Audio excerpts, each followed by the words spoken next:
cara al futuro y un excelente invitado, quien es Marcos Pequel, quien es profesor de Relaciones Internacionales de la Universidad Externada de Colombia y de la Universidad del Rosario. Además es columnista, analista y asesor sobre temas internacionales y Medio Oriente para diversos medios y organismos en Colombia y en el exterior. Le quiero dar la bienvenida al doctor Marcos Pequel. Ok, muy buenos días o un saludo más bien a todos los que van a oír este episodio de Cara al Futuro. Un gusto estar acá. Gracias, doctor Pequel. Para iniciar, quisiera preguntarle un tema económico. La vacunación masiva es una de las claves para la reactivación económica, no solo en Colombia, sino en el mundo. Y pues hemos visto que Israel no fue el primer país en empezar a vacunar, pero sí fueron los más rápidos. Quisiera preguntarle a qué se debe este éxito de Israel de inmunizar tan rápido a su población, cuáles estrategias usaron y qué le recomendaría a Colombia para que adoptara esas medidas que se aplicaron en Israel. Lo primero, yo diría que Israel es un país acostumbrado a vivir en crisis. Desde la fundación del Estado en 1948 hasta hoy siempre ha tenido que enfrentar crisis permanentes. Entonces tiene toda la estructura, la mentalidad para enfrentar situaciones de crisis, como fue en este caso la pandemia. Con base en eso, entonces, también tiene Israel un sistema de salud público desde antes de se creara el Estado. El Estado se creó en 1948, ya desde 1920 la población judía tenía un sistema de salud que fue creciendo, obviamente. Un sistema de salud público que tiene claras los registros de cada ciudadano del Estado, que se puede comunicar con ellos fácilmente por teléfono, y por lo tanto la movilización hacia la vacunación fue importante. Tercero, en Israel no existen límites cuando hay que hacer las cosas y se rompen los paradigmas cada rato. Entonces, cuando uno pensaba que vacunar era ir a un centro de salud y vacunarse y hacer cola y sentarse en una fila y sacar un turno, pues en Israel se hizo al distinto. Las vacunas fueron a la gente, no la gente a las vacunas. Entonces uno veía gente con megáfonos en las calles, enfermeras llamando a la gente a vacunarse al final del día, cuando ya sobraban vacunas de los grupos de edad, iban a los bares, iban a los centros comerciales, iban a todos lados, pero las vacunas fueron a la gente. Cuarto, Israel negoció las vacunas muy temprano. Israel decidió, a pesar de ser un país científicamente avanzado, que el desarrollo de vacunas era para otras ligas. Y lo que hizo Israel fue negociar con las farmacéuticas, las más importantes, las que demostraron ser las primeras en sacar las vacunas. Israel negoció con Pfizer y negoció con Moderna. Y negoció con la misma confidencialidad, porque aquí las farmacéuticas tienen la sartén por el mango. Y Israel negoció que cuando salgan las vacunas no solo se las entreguen primero, sino que Israel va a aprovechar que va a tener una vacunación masiva de una población relativamente pequeña para los datos de la vacunación, qué tanta inmunidad se crea, qué tanta gente se contagia, devolvérselos a la farmacéutica para que sigan avanzando en el desarrollo de vacunas más eficientes. Entonces creo que con eso, y que Israel en el tema del COVID se dedicó a desarrollar más bien tratamientos, que es lo que en eso ha sido exitoso también. Por tanto, Israel la mortalidad es muy baja. Si la mortalidad promedio en varios países, incluso Colombia, es entre el 3 y el 4% de las personas infectadas, en Israel es por debajo del 1%, por los tratamientos que se inventaban ahí. Y quinto o sexto, la innovación en Israel. En Israel, cuando usted trata de desarrollar algo, usted lo desarrolla. Usted fracasa, eso es como un diploma. Fracasa una segunda vez, sigue siendo un diploma. Porque la tercera, la cuarta o la quinta le va a funcionar. Y eso fue con los tratamientos que hubo para COVID, cosas que se metían en la nariz, pruebas de saliva, etcétera. Entonces creo que ahí están las claves del éxito de Israel. Pues muchas gracias por esa respuesta, doctor Pequel. Yo sí quiero preguntarle sobre las exportaciones bilaterales, considerando que alrededor del 4.3% de las exportaciones de Colombia son hacia Israel y que el año pasado se firmó un TLC que va a ser sumamente beneficioso para Colombia. ¿Qué otras medidas podrían tomar ambos países, en su opinión, para potenciar aún más la colaboración económica entre estos? Lo bueno del Tratado de Libre Comercio que firmó Israel con Colombia es que es un tratado, la gente tiende a ver los tratados de libre comercio como productos. Van a llegar carros coreanos y van a quedar con la industria nacional. Este es un tratado que tiene muy poco de productos, obviamente que tiene productos también y todos los productos han sido desarancelizados.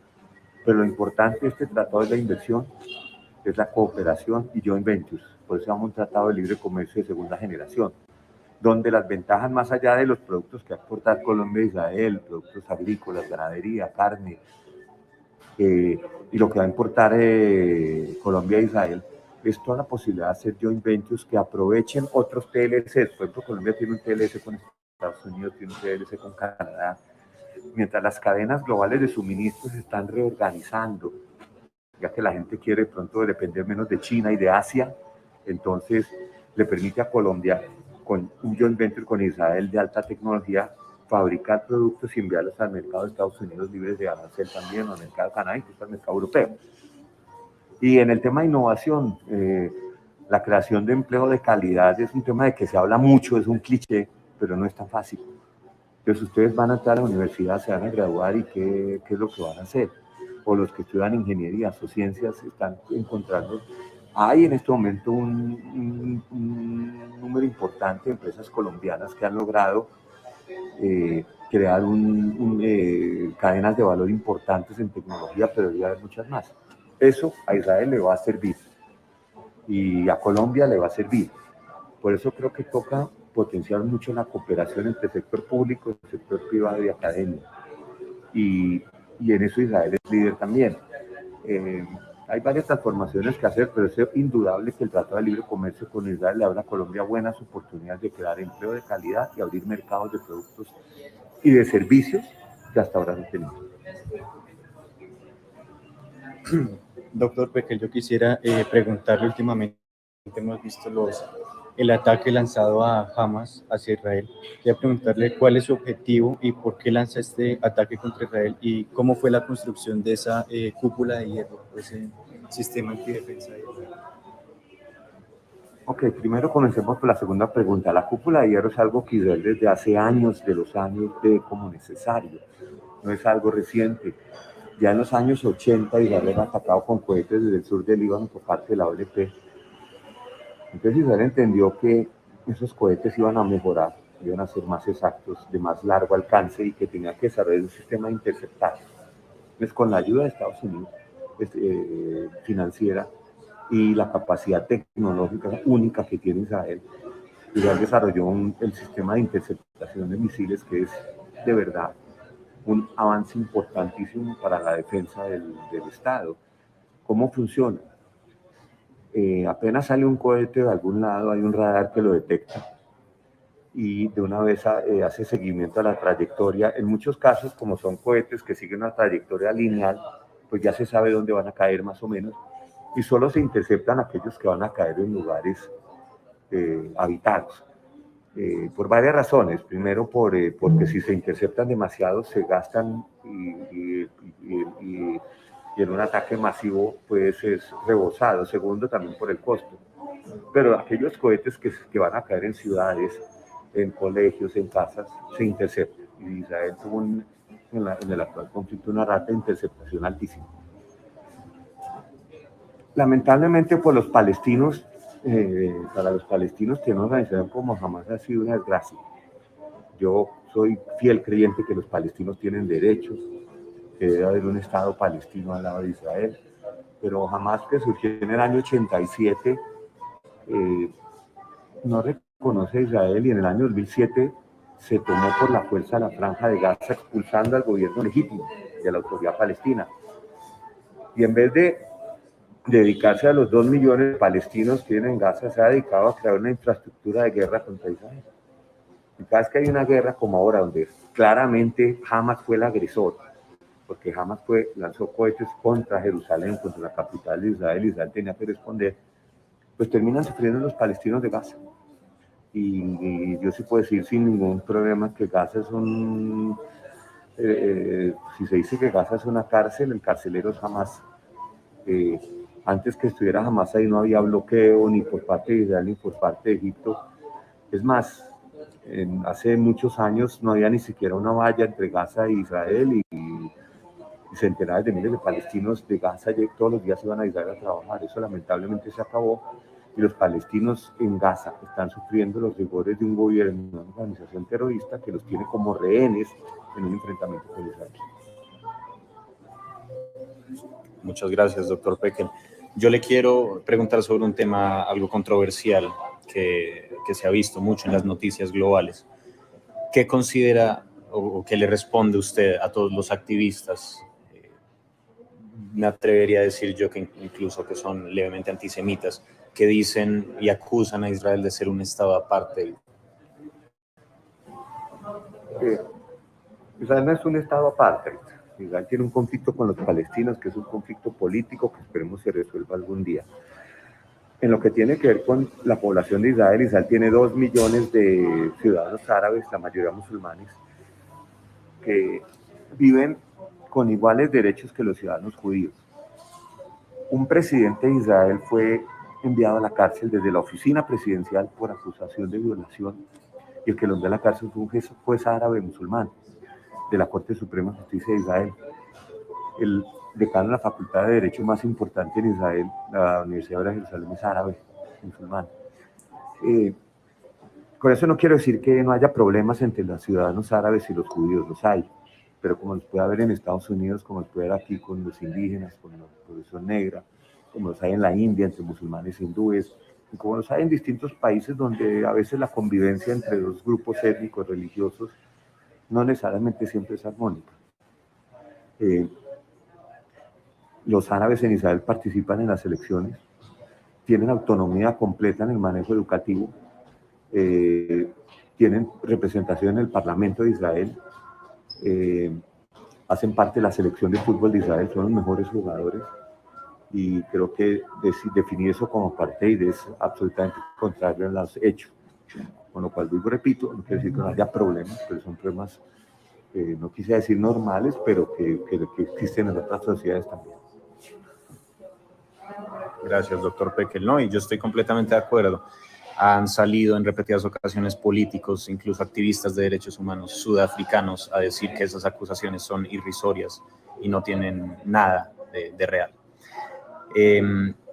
Otra pregunta que me gustaría hacerle, que también es un tema álgido para Israel y lo ha sido durante varias décadas, es el tema de Irán.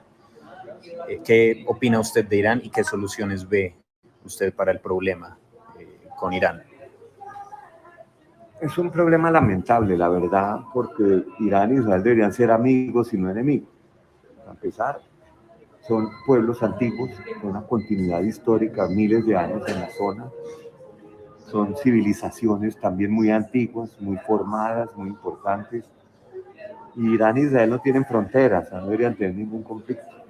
Sin embargo, pues la revolución islámica, cuando triunfó en 1979, por razones ideológicas, decidió establecer a Israel como el Satanás de la región, como el enemigo histórico, cuando nunca lo fue.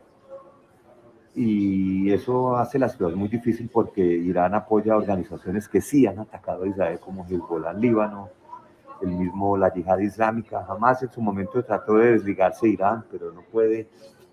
Y toda la presencia iraní en Siria, que la presencia iraní en Siria, defendiendo al genocida Bashar el-Assad, que ya está mirando también hacia Israel, y ha habido algunos ataques que Israel obviamente ha respondido como debe hacerlo. Es un conflicto lamentable, y es un conflicto que podría solucionarse si hubiera otro régimen en Irán, pero no lo hay.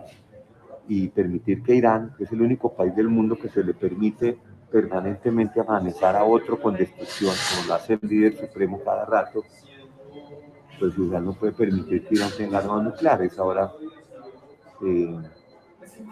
vamos a ver si un acuerdo entre Estados Unidos e Irán reduce esa posibilidad. Yo pienso que debe haber un acuerdo, que no que haya un acuerdo que no haya, y que ojalá algún día haya otro régimen en Irán que entienda que Israel es de lejos enemigo del pueblo iraní. Doctor Pekel, usted mencionaba anteriormente los beneficios del TLC de Colombia con Israel, que pues principalmente se basa en la tecnología y en la innovación.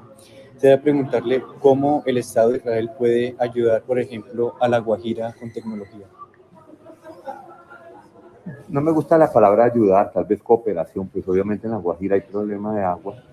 Israel es líder de lejos en el mundo en tecnologías de agua.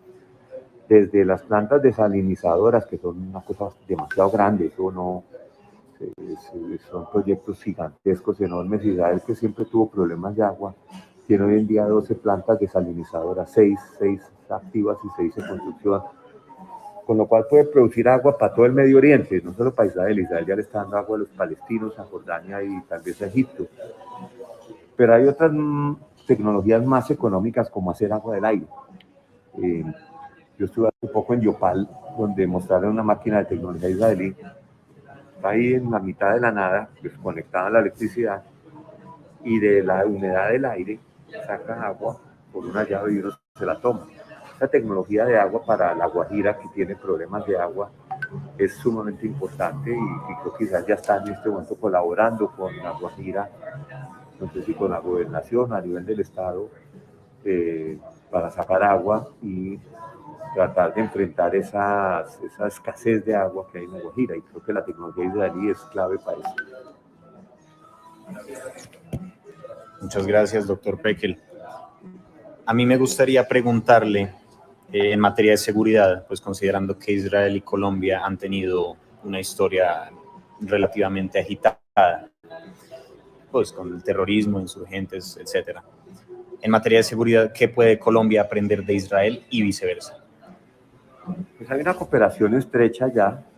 Ambos países enfrentan un fenómeno que es terrorismo apoyado por estados vecinos. Y también la India, por eso Israel tiene una relación tan estrecha con India, que también enfrenta terrorismo apoyado desde Pakistán. Nosotros tenemos terrorismo apoyado desde Venezuela y Israel terrorismo apoyado desde todos lados. Entonces la cooperación es no tanto en armamento como la gente piensa, sino en inteligencia, en formas en comunicaciones, en formas de enfrentar el terrorismo, en tácticas de enfrentar el terrorismo y en cooperación, porque enfrentar el terrorismo no puede hacer un Estado solo. Tiene que tener cooperación con otros estados, especialmente con países como Estados Unidos, Gran Bretaña, Alemania. Y creo que la cooperación de Israel con Colombia en seguridad ha sido muy importante. Y hay una cosa que es interesante, que es que los fusiles Galil, que es una licencia israelí que se inventaron en Israel, el único país del mundo donde se fabrican los fusiles Galil hoy es en Colombia, y Colombia se los vende a Israel.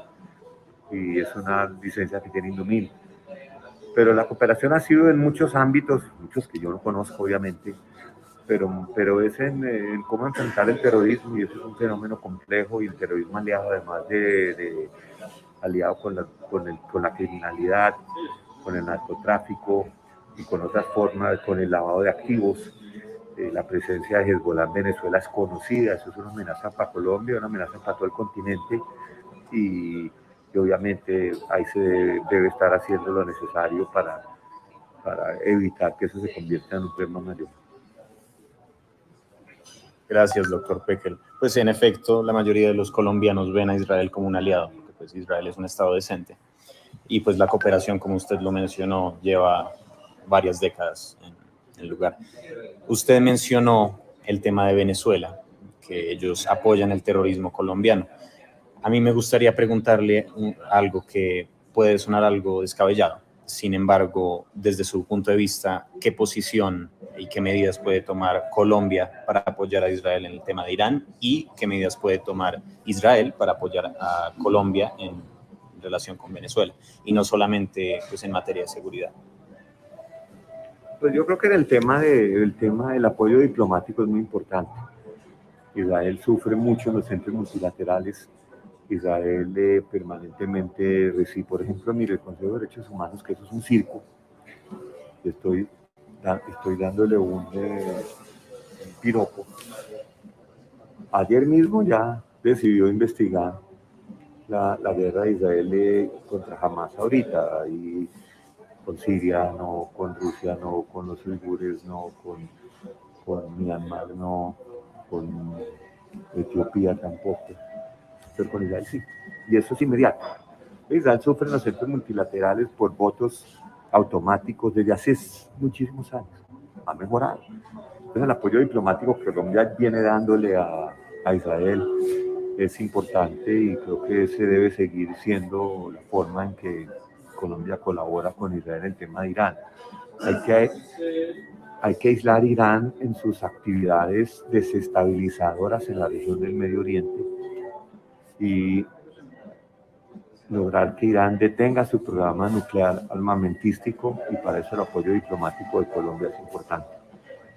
En el tema de Venezuela, pues acá tenemos un enfrentamiento político con una gran cantidad de bandas criminales que se mueven en la frontera. Ahí imagino que existe alguna cooperación entre Israel y Colombia en ese sentido, pero no conozco los detalles. Profesor Pekel, últimamente hemos visto comentarios repugnantes que hacen un claro prejuicio antisemita. De una representante de la Cámara dice que el sionismo destruye la humanidad, donde curiosamente un señor que es director de la Fundación de Paz y Reconciliación llama a Gilinski como un judío ambicioso. ¿Teme usted que se torne un discurso antisemita en medio de la campaña presidencial y el Congreso para el 2022 en Colombia? Es lamentable lo que dijo la congresista que usted no la quiso nombrar, porque yo sí la voy a nombrar, María José Pizarro, que en un arranque de rabia se le salió lo que tiene adentro, acusar al sionismo de ser culpable de todos los problemas de la humanidad. Si fuera un niño africano de malnutrición, eso es culpa del sionismo. Y León Valencia pues se excusó. León Valencia pues le salió un comentario malo de prejuicios que existen realmente en ciertos sectores frente a los judíos. Y ese ambicioso judío sonó horrible, que hasta personajes de la izquierda lo censuraron. Nosotros censuramos y él escribió en su trino una excusa a la comunidad judía. Pues, a la gente hay que creerle. Yo no sé si León Valencia es antisemita, no. Pero son prejuicios que salen. Y cada vez que hay situaciones como esta, pues esos prejuicios salen a la luz y nosotros no dejamos pasar ni uno. Profesor Pekel, el Tiempo reportaba hace unos días una reunión entre la comunidad judía con el candidato Gustavo Petro. ¿Usted estaría dispuesto a reunirse con candidatos del otro espectro político de la derecha? ¿Y qué conclusiones sacó usted de esa reunión con Petro? ¿Cómo así que si estamos dispuestos? Ayer nos reunimos con Federico Gutiérrez en el mismo lugar donde estuvimos con el senador Gustavo Petro hace 2 semanas, estuvimos ahí con el candidato Federico Gutiérrez. Con todos los candidatos siempre nos reunimos, sin excepción. Es la única forma que nosotros podemos hablar con ellos, pasarles las preocupaciones que tiene la comunidad judía siempre. Y siempre nosotros con todos los candidatos, eso no es nuevo, no es de ahora, eso no empezó ayer, eso no empezó cuando empezó Twitter, mucho antes que Twitter existiera, nosotros ya nos estamos reuniendo con candidatos. Y sí, nos reunimos con el senador Gustavo Petro, nos reunimos con Federico Gutiérrez y seguiremos en las reuniones con todos los candidatos y con políticos que no necesariamente sean candidatos, porque eso es lo que nosotros hacemos. Y nos hemos reunido con todos, nos reunimos con la alcaldesa antes de las elecciones a la alcaldía de Bogotá, al igual que con Miguel Uribe, y yo puedo decirle nombres y nombres y nombres y nombres con el presidente Iván Duque 3 veces, y con Vargas Lleras y con una cantidad de candidatos que siempre es parte de lo que hacemos. Y ninguna al revés. De nada de eso nos arrepentimos, por el contrario, pensamos que eso es la labor que tenemos que hacer, reunidos con todos los políticos del espectro legal en Colombia, y lo seguiremos haciendo. Gracias, doctor Pekel. Pues volviendo al tema de la diplomacia, hace algunos meses la revista Semana reportó aquí en Colombia que miembros de la monarquía de Arabia Saudita se habían reunido con integrantes del gabinete de Benjamin Netanyahu. ¿Qué opina usted sobre las relaciones bilaterales entre Israel y Arabia Saudita? Pues sé lo mismo que usted sabe. Yo estoy seguro que hay relaciones por debajo de la mesa muy estrechas desde hace tiempo, y esperemos que Arabia Saudita y todos los países árabes, incluido Irán, que no es un país árabe, establezcan relaciones con Israel, como lo hizo los Emiratos, como lo hizo Bahrein, como lo hizo Marruecos, como lo hizo Sudán, como ya las tenía Egipto y Jordania, y que todos los países árabes tengan relaciones comerciales. Bueno para todos. Bueno para Israel, bueno para ellos. Y bueno para el mundo. Gracias, doctor Peckel. Y pues, volviendo al tema de las elecciones colombianas el próximo año, ¿qué rasgos considera usted que debe tener el futuro presidente de la República de Colombia?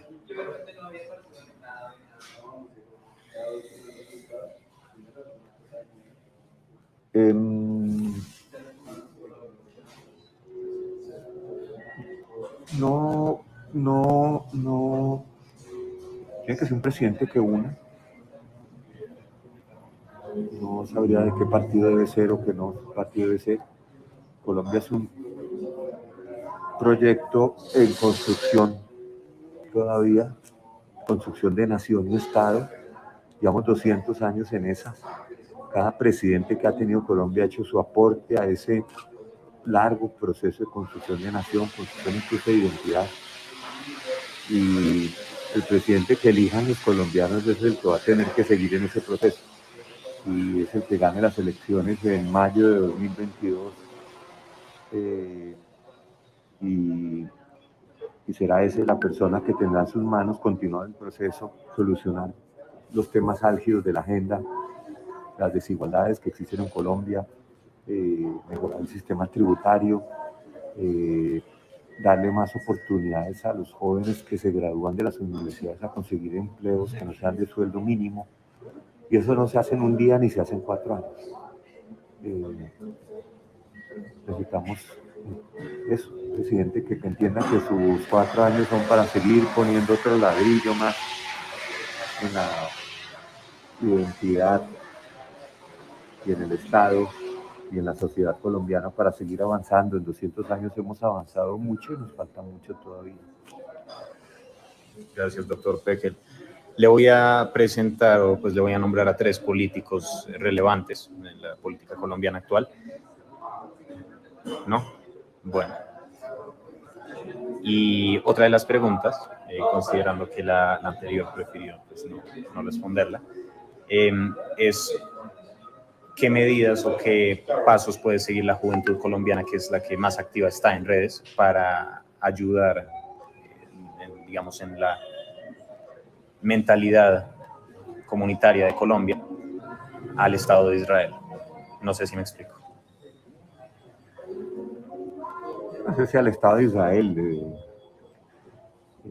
Creo que la juventud colombiana tiene que no tragar entero, tiene que exigir pero también dar, tiene que entender que somos un país, que esto es el país que nos tocó y que tenemos que juntos trabajar para mejorarlo, que el futuro está en sus manos, pero que hay un pasado también que no se puede destruir y que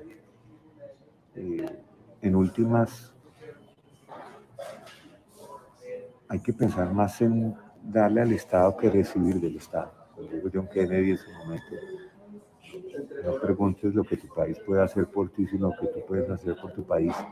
¿Y qué es lo que uno puede hacer por el país? Es una frase de cliché, pero trabajar, mejorar, educarse, crear empresa, trabajar por causas sociales, trabajar por emprendimiento, trabajar por responsabilidad social, trabajar por mejorar el medio ambiente, claro que sí, y creo que eso es lo que los jóvenes deben hacer. Cada vez que alguien les diga que deben hacer algo, mirarlo con mucho escepticismo, no tragar entero, pensar por sí mismos, aprender de lo que ha habido, pero que ese aprendizaje sirva para sacar sus propias conclusiones y no la que les quieran que saquen. Profesor Peckel, para finalizar quisiera preguntarles respecto al paro. Hemos visto en las calles muchos jóvenes con aspiraciones legítimas, pero pues también hemos visto otros casos aparte de vandalismo. ¿Cuáles cree que deben ser las soluciones que desde el gobierno, tanto nacional como distrital, pueden darle a estos jóvenes para poder solucionar esas necesidades y aspiraciones legítimas que tienen? Yo lo que he visto es que ambos gobiernos se han movido mucho en el tema de los jóvenes. El gobierno de Iván Duque estableció ya universidades gratuitas para estratos 1, 2 y 3. Empleo joven también hay. Lo que pasa es que el paro no es uno solo. En este momento hay varios paros simultáneos. Hay varias reivindicaciones de distintos grupos y poner de acuerdo a tantos sindicatos, a los jóvenes, a los indígenas, a los profesores, incluso a empresarios pequeños. No es fácil, pero creo que el gobierno se ha movido adecuadamente, el gobierno distrital también sin duda, en darle oportunidades a los jóvenes de estudio y de trabajo. Pero mientras el paro siga ahí, estamos además en medio de una pandemia. O sea, hay que entender que estamos viviendo una pandemia. Las pandemias en la historia de la humanidad han sido eventos transformadores.